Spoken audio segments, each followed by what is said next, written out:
Hello, everybody. Welcome back to Saturday Science Home Edition, brought to you by the Wisconsin Alumni Research Foundation and the Morgridge Institute for Research in partnership with the University of Wisconsin-Madison. We have our next live segment for you today. This is going to be some microscopy with my friend Dan. Dan, say hi to everyone, please. Hi, everybody. Tell us a little bit about what you're going to do today. Right on. So, yeah, my name's Dan, and happy to be here with you guys at Saturday Science Home Edition. Today, we're going to be doing some observations. Awesome. How are we going to do this? Are we just going to look around? What are we going to use any special tools? Tell me a little more about Yeah, that. so the first thing that you can do is just simply open your eyes and open your mind. So we have a lot of tools in science that help us explore our world around us, but the biggest tool that we have is really our senses and our curiosity. So what you can do at home is what scientists do every day. Very cool. Well, I tell you what, Dan, I'm going to make my picture go away, and I'm going to let you take over. And I'm going to keep an eye on the Facebook Live comments to see if anybody has any questions or comments. And if I remember what you told me before, where maybe if people have ideas about the things you're showing us, they could type their ideas into the comments. Absolutely. So if you have some observations that you want to share with everybody in the comments, please feel free to describe what you're seeing and what you're thinking about. Sounds good. Well, I'm going to make my picture go away here, and I will look forward to seeing what you have to show us, Dan. All right. So yeah, just so happy to be here with you guys, and exploring these new ways to explore science at home. So one of the things that you can do is just open up your eyes and open up your senses. So we use our senses to explore the world, and we're going to do that today in a way that you might notice things around your house, around your environment outside your house, that you might have not noticed before. You experience every day. But if you take that keen sense of observation, you might notice something new. You might get curious to learn something more. And then you might want to do something to find out more. And that's what science is all about. So we have our observation skills activated by our eyes here. You can see my eyes. And in front of my eyes, I have some glasses, and these are lenses. So if we gather our senses around us and find our grown-up too. So the activity that we're going to do today and all the activities at Saturday Science at Home, let's make sure that we have a grown-up to help us out so that we can make sure we do the activities safely and have fun. So if you are wearing glasses or your grown-up is wearing glasses, you can explore the lens. So there's a lens that I put on my face that helps shape the light that's coming into my eyes. And for my eyes, that helps me focus and see things more clearly. So if you have some glasses, you'll notice the shape of the glasses. They are not flat, they're curved. And that curved lens is helping to direct the light in a new way. So that's what glasses do. And that's how we use microscopes too, to see things in new ways. So those are tools that we can use to see the world around us in new ways. And it's all there. We just need to open our eyes and explore what we're seeing. So if you have anything that you want to share in the comments, Wes will be happy to share those with me. But we can go ahead and get started with some observations that I have under this microscope I'm using with my phone. So if you have a grown-up that has a phone too, there's a lens in our pockets now, because we carry around cameras in our pockets. So this lens on the camera can also help you explore the world around you and redirect the light. What's really cool too is in the camera feature, you can zoom in and out to explore things up close. But just using your eyes and using your keen sense of observation, you can explore things even without a special device. So when we start to observe things under this microscope, for you at home, if you want to maximize your screen, you can do that. If you're watching this on a mobile device, you can turn it sideways so that you can see some of the things that we're going to see up close under this microscope. And what I have here is on top of the camera on my phone is another lens. Okay, so that lens is going to help magnify the images that I'm seeing. If you don't have something like this at home, you won't see them as big as I can see them with this microscope attachment here. But these things are things that you can find online and explore more if you're really curious about doing some more microscopy investigations. If you have one of these, a magnifying glass, that would be great to gather that too. You'll notice also that the magnifying glass is a curved lens, and that's going to help things appear larger than they seem with the eye. Dan, that magnifying glass makes your face look really huge. Yes. Yes. So these are really fun tools that scientists are using to explore things that we can't just see with our eyes, and if only we could see them, we could learn so much more about them. So let's get started with looking at some objects. Are you guys ready? Are you all young scientists ready here? So what I've got is we're exploring crystals at Saturday Science at home. And I found some crystals at home. And if you want to learn more about crystals, you can explore the other online activities in our interactive map about how to make your own crystals at home. I didn't make these crystals. I found them in the cabinet in my kitchen. And if you want to guess what kind of crystals these are, you can go ahead and post some guesses in the comments. If you want to describe what you see, you can also do that too. We can use our descriptive skills to describe our observations, and that helps us share with other people and get more ideas from them. So I'll give you some clues about what this crystal might be. I think it tastes very good. It's a delicious crystal. You can see that it's kind of clear.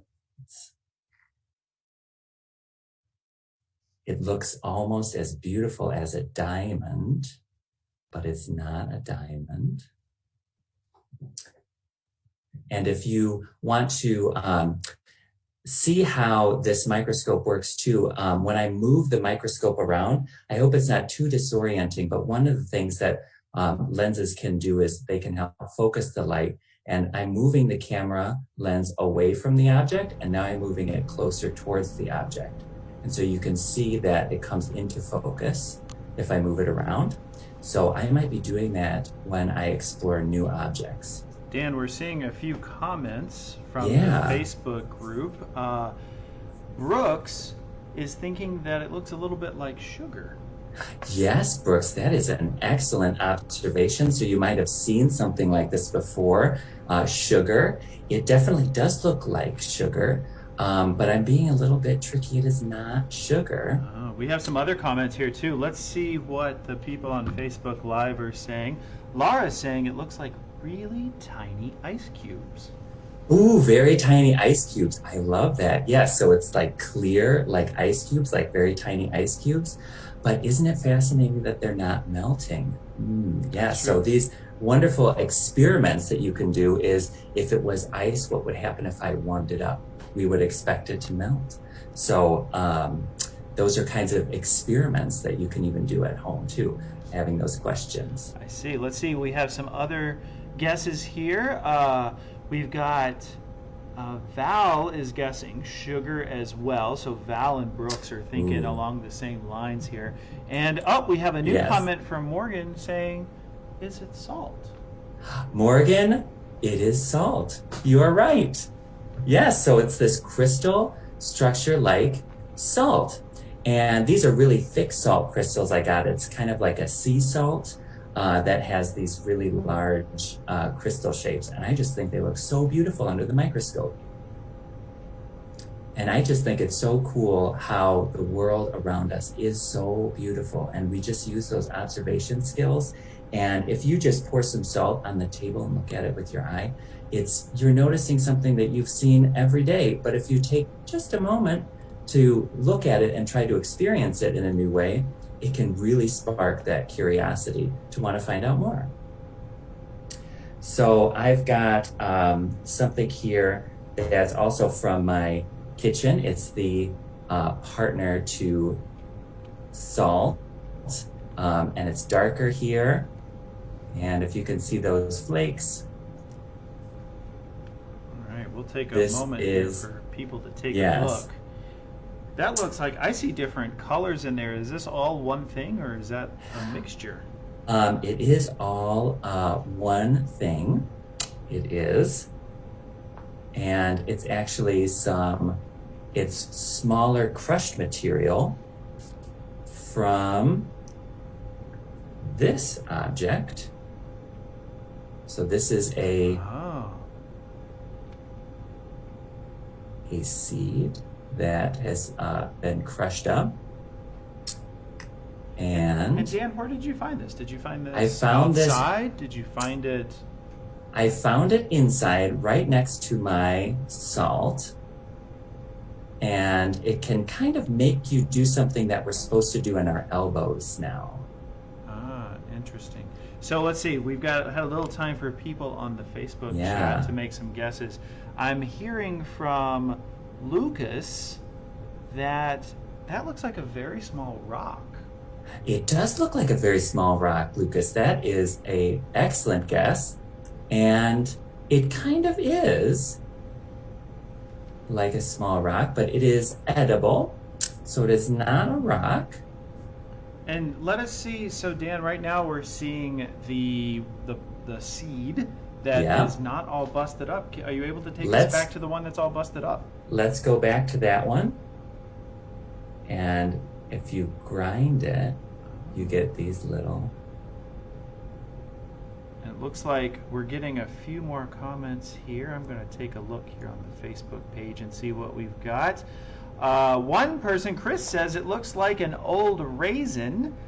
And oh, yes. Isn't that Yeah. fascinating? Morgan says that the big piece that's not crushed looks a little bit like a type of mushroom. Yes. But then Morgan is also saying, if this is Salt's partner, she's guessing pepper. Dan, tell us what it Yes. is. It's pepper. That was the big clue. Good job. Ah. So it's pepper. So this pepper and these peppercorns, if you just look in your spice cabinet, you can find so many cool objects that also really activate all of our senses too. So they have these beautiful smells, beautiful textures, and those are really fun things to explore because they activate so many of our senses and get those curiosities going. So Dan, I have a And- question for yes. you. Is it so? Could you show us the microscope that you're using attached to your cell phone again? Yes, so I'll show you here. So this is my cell phone, and I have this clip-on lens, and it comes also with a light, and it's just another lens on top of my camera. And you can make one of these at home if you maybe have a laser pointer from a cat toy, or you have some other kind of lenses. You can experiment by putting these lenses in front of the camera and see what happens. So Dan, let me ask you a question here. So I'm here in the laboratory.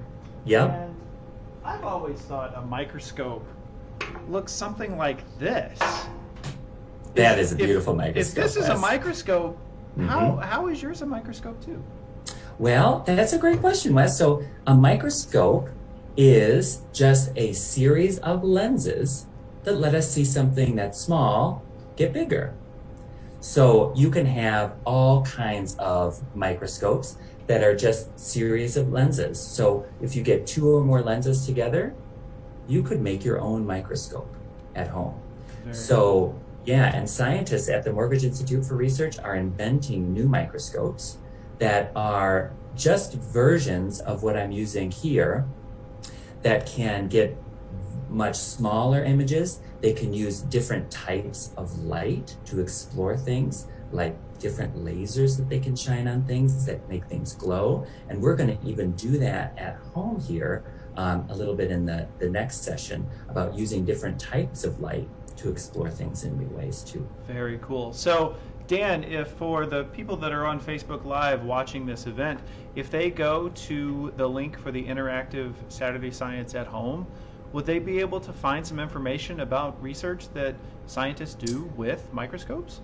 Absolutely, yes.